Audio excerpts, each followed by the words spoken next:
Mafia boss tried to threaten Elvis Presley. What Elvis did next stunned everyone. The night Vincent Marcello walked into the International Hotel in Las Vegas, every person in that lobby felt the temperature drop 10 degrees. He wore a charcoal suit that cost more than most people earned in a year, and his eyes held the kind of darkness that came from seeing too much and caring too little. Two men flanked him, their hands buried in their coat pockets, their faces carved from stone. The desk clerk's fingers trembled as she picked up the phone to make the call that would change everything. Because Vincent Marcello didn't visit anyone without a reason, and his reasons always left scars. Elvis Presley was in his dressing room on the 30th floor when the call came through. He'd just finished his second show of the night, his jumpsuit still damp with sweat, his throat raw from belting out song after song to a crowd that screamed his name like a prayer. His manager, Gerald Thompson, stood near the door with a telegram in his hand, and worry etched across his weathered face. Gerald had been with Elvis for 3 years, long enough to know when trouble was brewing, and right now trouble was riding the elevator up to their floor with a smile that promised violence. "Elvis, we got a problem," Gerald said, his voice tight as a guitar string about to snap. "Vincent Marcello is here. He's asking to see you." Elvis looked up from the couch where he'd been resting, his famous face glistening under the harsh dressing room lights. He knew the name. Everyone in Las Vegas knew that name. Vincent Marcello controlled half the casinos in the city, owned pieces of clubs and restaurants and entertainment venues that stretched from the Strip all the way to the edge of the desert. He was the kind of man who made people disappear when they crossed him. The kind of man who built his empire on fear and broken bones and whispered threats in dark alleyways. "What does he want?" Elvis asked, though part of him already knew. This had been coming for weeks now, ever since he'd made the decision that everyone told him would get him killed. Gerald shook his head. He didn't say, "But Elvis, you know what this is about. This is about Rosalinda." The name hung in the air between them like smoke from a gun barrel. Rosalinda Marcello, Vincent's daughter, 23 years old with hair like midnight and eyes that could make a man forget his own name. She'd been coming to Elvis's shows for 2 months straight, sitting in the front row every single night. And 3 weeks ago, she'd shown up at his dressing room door with flowers and a smile that lit up the hallway. They'd talked for hours that first night, about music and dreams and the weight of living under someone else's shadow.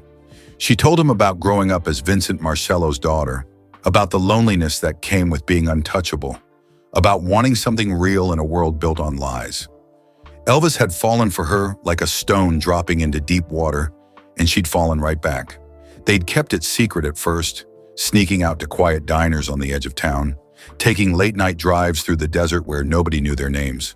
But secrets had a way of bleeding out in Vegas.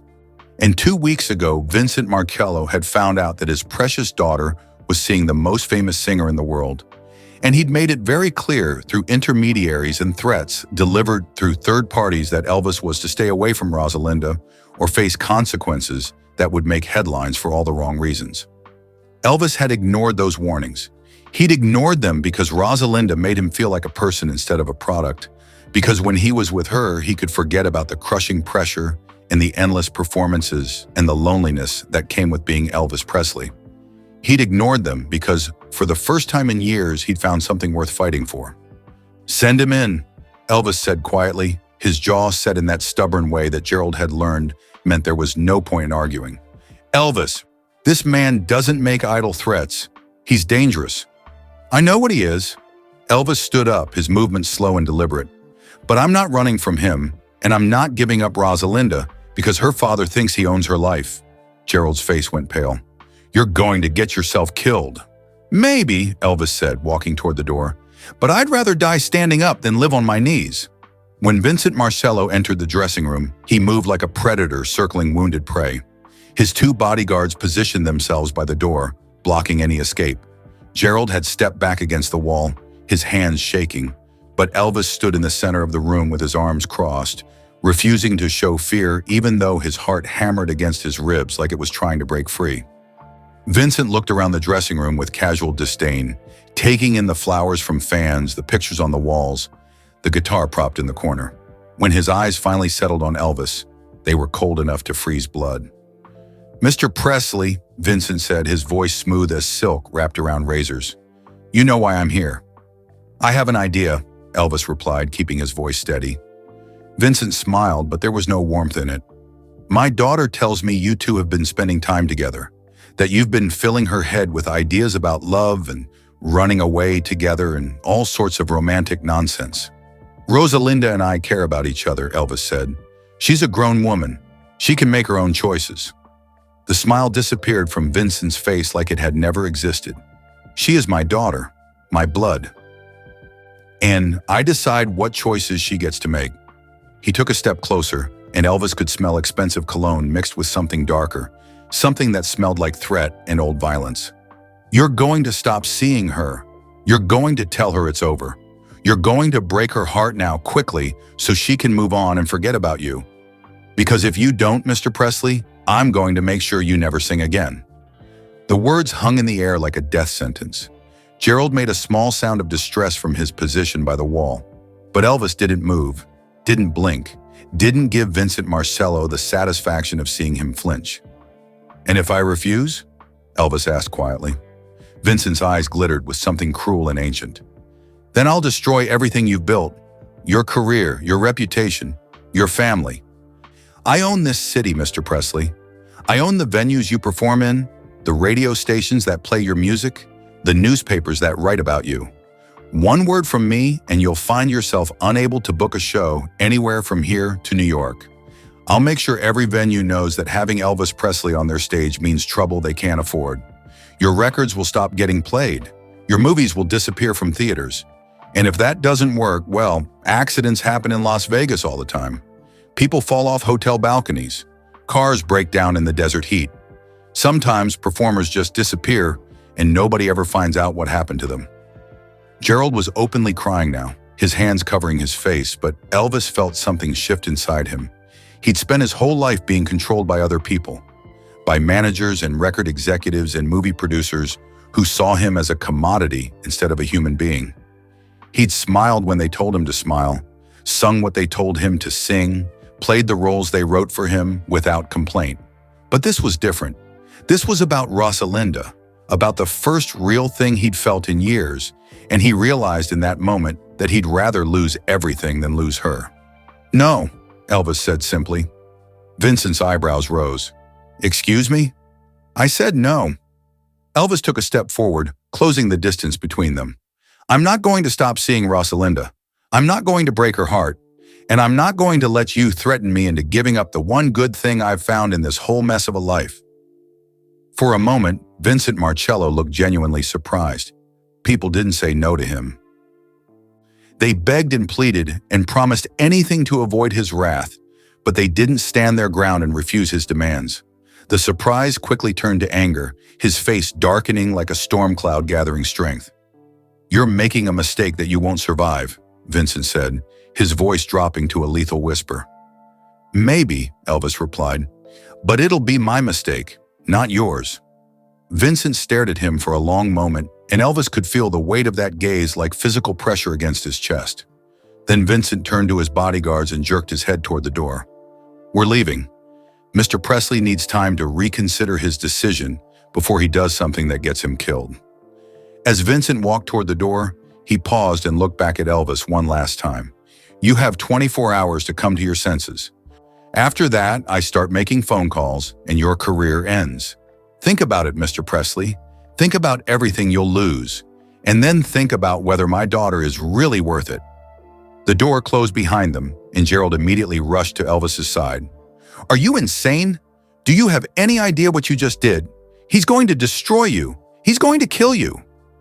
Elvis sank down onto the couch, his legs suddenly weak, the adrenaline draining out of him like water through a sieve. His hands were shaking now that Vincent was gone, and he pressed them together to stop the trembling. "I couldn't do it, Gerald. I couldn't give her up just because some gangster thinks he owns her. This isn't about pride, Elvis. This is about survival." "No," Elvis said quietly. "This is about living instead of just existing." "Do you know what it's like, Gerald? To have everything and feel like you have nothing? To perform for thousands of people every night and go back to an empty room and wonder if anyone actually knows who you are underneath all the glitter and noise?" Rosalinda sees me, the real me. Not Elvis Presley, the performer, but just Elvis, the guy who likes peanut butter sandwiches and bad jokes and sitting in silence watching the sun come up. I can't give that up. I won't. Gerald sat down beside him, his face drawn with worry. Then what are you going to do? Because Vincent Marcello doesn't make empty threats. By this time tomorrow, he'll have made those phone calls. Your shows will be canceled. Your contracts will be torn up. Everything you've worked for will disappear. Elvis was quiet for a long time, staring at his hands, thinking about Rosalinda and the way she laughed when he told her stories about growing up poor in Mississippi, the way she held his hand like it was something precious instead of something to be exploited. He thought about his mother, who died believing her son was going to be something special, something good. He thought about all the people who'd told him what to do and who to be for his entire adult life, and he realized that he was tired of being afraid. I'm going to call a press conference, Elvis said finally. Gerald's head snapped up. What? Tomorrow morning, I'm going to hold a press conference. I'm going to tell the whole world that I'm in love with Rosalinda Marcello. I'm going to tell them that her father has threatened me, threatened my career, threatened my life, all because I refuse to stop seeing his daughter. I'm going to put everything out in the open where Vincent can't hide it. Elvis, that's suicide. You'll be painting a target on your back. The target's already there, Elvis said. But if I go public, Vincent can't touch me without everyone knowing exactly who did it and why. He operates in shadows, Gerald. He makes people disappear quietly. But if I shine a spotlight on this whole situation, if I make it public knowledge that he's threatened me, then anything that happens to me afterwards will point straight back to him. Even someone as powerful as Vincent Marcello can't survive that kind of scrutiny. Gerald was silent, turning this over in his mind. It's risky. Everything worth doing is risky, Elvis replied. But I'd rather take the risk than live the rest of my life wondering what might have been. The press conference was scheduled for 10 o'clock the next morning in the hotel's main ballroom. Word had spread quickly through the entertainment world that Elvis Presley had something important to announce, and by 9:30 the room was packed with reporters, photographers, television cameras, and curious onlookers who'd heard rumors about what was coming. Gerald had tried one last time to talk Elvis out of it over breakfast, but Elvis's mind was made up. He'd called Rosalinda at dawn to tell her what he was planning, and she'd cried on the phone, telling him he didn't have to do this, that she couldn't let him throw away his career for her. But Elvis had been gentle and firm, telling her that this wasn't about sacrifice. It was about choosing the life he wanted to live instead of the life everyone else wanted him to live. Elvis walked onto the stage at exactly 10 o'clock, wearing a simple black suit instead of one of his flashy jumpsuits. He looked tired, the sleepless nights showing in the shadows under his eyes.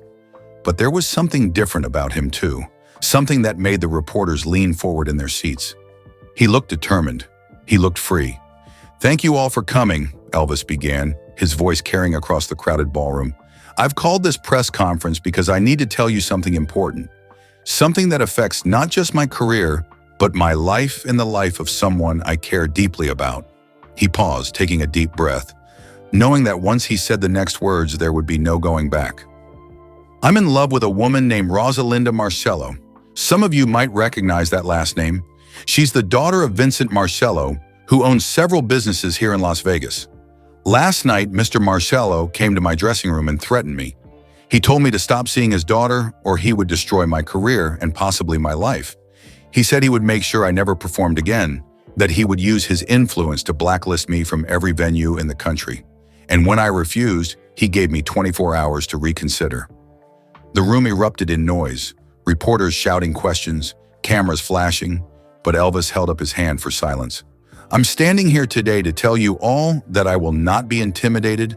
I will not give up the woman I love, because her father thinks he can control both our lives through threats and violence. I'm making this public because I believe that Vincent Marcello operates in darkness, and the best way to fight darkness is with light. If anything happens to me, if my career suddenly ends, or if I have an accident, or if I disappear, everyone will know exactly why and exactly who is responsible. The questions came fast and furious after that. Reporters wanted to know if Elvis was afraid for his life, if Rosalinda knew about the press conference, if he'd contacted the police, if he truly believed Vincent Marcello would carry out his threats.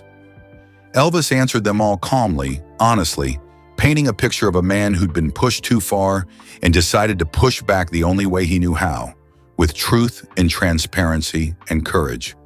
As the press conference wrapped up and Elvis walked off the stage, Gerald met him in the wings with a telephone in his hand. "It's Rosalinda," Gerald said quietly. "She's watching on television." Elvis took the phone. "Hey, you're crazy," Rosalinda said, but her voice was thick with emotion. "You're absolutely crazy, and I can't believe you just did that." "I meant every word," Elvis replied. "My father is going to be furious." "I know. This could get really bad, Elvis." "I know that too." He leaned against the wall, suddenly exhausted. "But at least now it's out in the open. At least now everyone knows the truth." They talked for a few more minutes before Elvis hung up and turned to Gerald. "What happens now?" Gerald shook his head. "I honestly don't know. But Elvis, you need to understand something. You just declared war on one of the most powerful men in Las Vegas. Whatever comes next, it's not going to be easy." Elvis nodded. "I didn't expect it to be." The rest of the day passed in a blur of phone calls and television interviews and newspaper reporters camping outside the hotel. The story had exploded across the nation, making front-page news from coast to coast. Elvis Presley, the king of rock and roll, had publicly defied a mafia boss for love. It was the kind of story that captured imaginations, the kind of David versus Goliath tale that made people pay attention. But Vincent Marcello remained silent. His office refused all requests for comment. His usual associates and business partners claimed they knew nothing about the situation. It was as if he'd simply vanished, leaving Elvis and the rest of the world to wonder what he was planning in the shadows. 2 days passed, then 3. Elvis continued his performances at the International Hotel, and the shows sold out instantly, every seat filled with people who wanted to see the man who'd stood up to Vincent Marcello. Security around Elvis was increased tenfold, bodyguards flanking him wherever he went, but there were no threats, no attacks, no signs that Vincent was making good on his promises of destruction. On the 4th day, something unexpected happened. Elvis was in his dressing room preparing for the evening show when there was a knock at the door. Gerald opened it cautiously, and standing in the hallway was Rosalinda Marcello. Her eyes were red from crying, and she was clutching a small suitcase. "I left him," she said simply. "I told my father that I'm an adult and I make my own choices, and that if he can't accept that, then I don't need his money or his name or his approval. I'm here because I want to be here, because I choose you, Elvis. I choose us." Elvis crossed the room in 3 steps and pulled her into his arms, holding her tight while she cried against his chest. Gerald quietly left the room to give them privacy, and for a long time they just stood there, 2 people who'd found each other in the chaos and decided that love was worth the risk. But the real surprise came the next morning. Elvis woke up to find a letter had been slipped under his hotel room door sometime during the night. It was handwritten on expensive stationery, and it bore Vincent Marcello's signature at the bottom. Elvis's hands shook slightly as he read it, Gerald and Rosalinda both looking over his shoulder. The letter was short. It said that Vincent Marcello had spent the last 4 days thinking about what Elvis had done, about the courage it took to stand up publicly to threats and intimidation. It said that Vincent had built his empire on fear and control, and that for years he told himself that this was the only way to protect his family and maintain his power. But watching Elvis choose love over safety, watching his daughter finally find someone who valued her for herself rather than her last name, had forced Vincent to confront some uncomfortable truths about the kind of father he'd been and the kind of man he'd become. The letter said that Vincent was tired of the violence, tired of the constant vigilance, tired of ruling through fear. It said that he'd watched his daughter grow up behind walls of security and suspicion, never able to trust anyone, never able to live a normal life, and he told himself it was for her protection when really it was his choices that had built those walls in the first place. And now, seeing her choose to walk away from everything he'd built, seeing her choose a life of uncertainty with a man she loved over the safety and luxury Vincent could provide, he realized that he'd failed her as a father long before Elvis Presley ever entered the picture. The letter ended with 3 sentences that made Rosalinda burst into tears and caused Elvis to sit down heavily on the edge of the bed. Vincent wrote that he would not stand in their way anymore. He wrote that if Rosalinda was happy with Elvis, then he would learn to accept it, even if it meant stepping back from his daughter's life. And he wrote that he'd made a lot of mistakes as a father. But he wasn't going to make the mistake of losing his daughter forever just because he was too proud and stubborn to admit when he was wrong. "Is this real?" Rosalinda whispered, reading the letter again as if the words might change. "Is he really saying what I think he's saying?" Elvis didn't know. Part of him wondered if it was some kind of trap, another manipulation from a man who'd spent his life controlling situations to his advantage. But another part of him, the part that had stood up in that press conference and laid everything bare for the world to see, wanted to believe that people could change, that even someone like Vincent Marcello could look at his choices and decide to be better. "There's only one way to find out," Elvis said quietly. That evening, Vincent Marcello came to the hotel again, but this time he came alone, without his bodyguards, without his threatening presence. He looked older than he had 4 days ago, as if the weight of his reputation had finally caught up with him. He asked to speak with Rosalinda privately, and Elvis waited outside the room for 45 minutes, pacing the hallway while Gerald tried to calm his nerves. When the door finally opened, Rosalinda emerged with tears streaming down her face, but she was smiling. Vincent followed her out, and for the first time Elvis saw something in the man's eyes that wasn't cold or calculating or dangerous. He saw a father who'd realized he was about to lose his daughter and was trying, in his imperfect way, to make things right. "Mr. Presley," Vincent said, extending his hand, "I owe you an apology. I came here 4 days ago to threaten you, to try to control a situation that wasn't mine to control. I was wrong. Rosalinda is an adult, and if she chooses to be with you, then that's her decision to make." Elvis shook his hand cautiously. "What changed your mind?" Vincent looked at his daughter, and something softened in his face. "You did. The way you stood up in front of all those cameras and reporters, knowing it could cost you everything, just because you believed in something more important than your career or your safety. That took real courage, Mr. Presley. The kind of courage I used to have before I got old and scared and started thinking that control was the same thing as protection." He paused. "I've spent my whole life trying to control Rosalinda's world, trying to keep her safe by keeping her isolated. But all I did was make her lonely. You gave her something I never could, Mr. Presley. You gave her the freedom to choose her own life." Over the following weeks and months, something remarkable happened. Vincent Marcello began the slow process of stepping back from the criminal enterprises that had defined his life, quietly divesting from illegal operations and focusing on legitimate businesses. It wasn't a sudden transformation, and there were still shadows in his past that would never fully disappear, but it was a start. He and Rosalinda rebuilt their relationship slowly, carefully, learning how to be father and daughter without all the control and manipulation that had poisoned their connection for so long. Elvis and Rosalinda got married 6 months later in a small ceremony with only close friends and family present. Vincent walked his daughter down the aisle with tears in his eyes, and when the preacher asked who gave this woman to be married, Vincent's voice was strong and clear as he said he did. It wasn't a fairy tale ending, because real life doesn't work that way. There were still challenges and difficulties and moments when old patterns threatened to resurface, but it was real and honest and built on a foundation of courage rather than fear.